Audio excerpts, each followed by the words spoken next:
Từ cậu bé mặt sẹo bị coi thường, nuôi quyết tâm trở thành ông chủ tiệm bánh ở tuổi 27.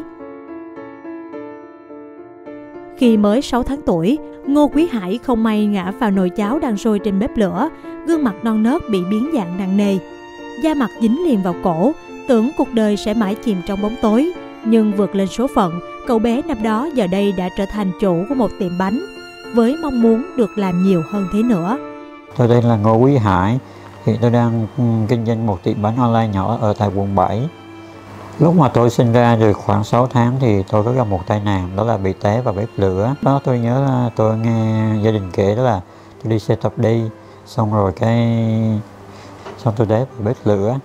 Lúc đó cũng còn khá nhỏ nên kiểu như là cơ thể cũng bị tổn thương khá nặng. Xong rồi gia đình tôi mới chuyển tôi vào bệnh viện ở thành phố để điều trị. Chưa học hết lớp 1, Hải đã phải bỏ học vì mặc cảm, vì bạn bè trêu chọc, gọi là ông kẹ.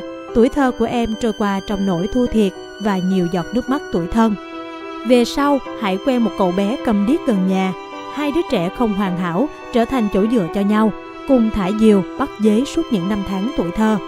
Xong cái lúc mà tới năm 7 tuổi á, thì tôi cũng có đi học, đi vào lớp 1 để học á, thì lúc đó vào cũng như bao đứa bạn khác thôi, thì mình cũng đi học.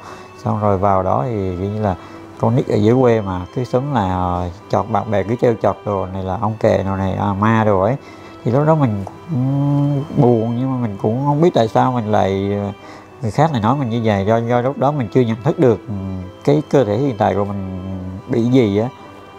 Xong rồi mình mới lên trường là bạn bè cứ trêu chọc hoài, xong rồi mình cứ chịu đựng, và mình học được khoảng nửa năm, sau rồi cái càng lúc nó càng nhiều quá thì mình lại không chịu đựng được, cho nên mình quyết định là mình nghỉ học. Cho nên mình nghỉ học từ năm lớp 1. Tại lúc nhỏ mình cũng không có chơi vai, thì cũng có một người bạn cũng có gọi là chơi đó là một người bạn mình chơi ở dưới quê á. Bạn đó cũng bị không nói được, không nghe được, thì hai bạn cũng chơi, cứ ở nhà thì hai đứa không đi học thì cũng cứ chơi với nhau. Nói về động lực mở tiệm bánh Hướng Dương, Hải chia sẻ, trong một lần vào tiệm bánh kem, người bán đã nhất quyết đuổi ra ngoài vì nghĩ cậu vào để ăn xin, mặc cho cậu bé 10 tuổi cố gắng giải thích. Từ đó, Hải nuôi mơ ước sẽ mở tiệm bánh riêng cho mình sau này, để có thể đón bất cứ ai, dù đó là những người tàn tật, khiếm khuyết. Đó là một cái kỷ niệm buồn. Vào năm mà mình được 10 tuổi á, thì mình có lên trên thành phố á, để mình thăm một người bà con. Xong cái mình đi qua một cái cửa hàng bánh á, xong thì mình cũng mới đầu là mình chỉ vô mình vào đứng là mình nhìn, mình ngắm thôi. Tại con nít ở dưới quê mà, lần đầu tiên thấy những cái bánh mà như vậy, bánh kem đồ á, thì xong rồi cái lần đầu tiên lên thành phố thì thấy những cái bánh như vậy thì mình cũng đứng là mình ngắm, mình xem. Nhưng mà mình biết là mình không có đủ tiền để mua á, xong rồi mình cũng ra về để dành tiền để mua, như là chắc khoảng mấy tháng, lúc đó mình không nhớ nữa, tại con nít ở dưới quê mà cho có 1.000-2.000 để ăn sáng à. Xong cái mình quay lại đó mình mua bánh, thì lúc mà mình vừa bước vào cửa thì xong cái bị bảo vệ ở đó đuổi ra. Họ thấy mình kiểu như là một đứa trẻ mà nói chung bị như vậy á, thứ nhất là về ngoại hình, thứ hai là cách ăn mặc ở dưới quê nữa. Thì xong rồi họ kêu là ở đây không có cái gì cho đâu, đi ra ngoài đi. Xong cái họ đuổi mình ra, mặc dù mình có giải thích là mình vào mua bánh nhưng mà không có ai nghe. Mình đi ra ngoài xong mình ngồi mình buồn, chứ cũng có khóc nữa, tại lúc đó là con nít mà. Xong cái mình cũng kêu là tại sao là như vậy.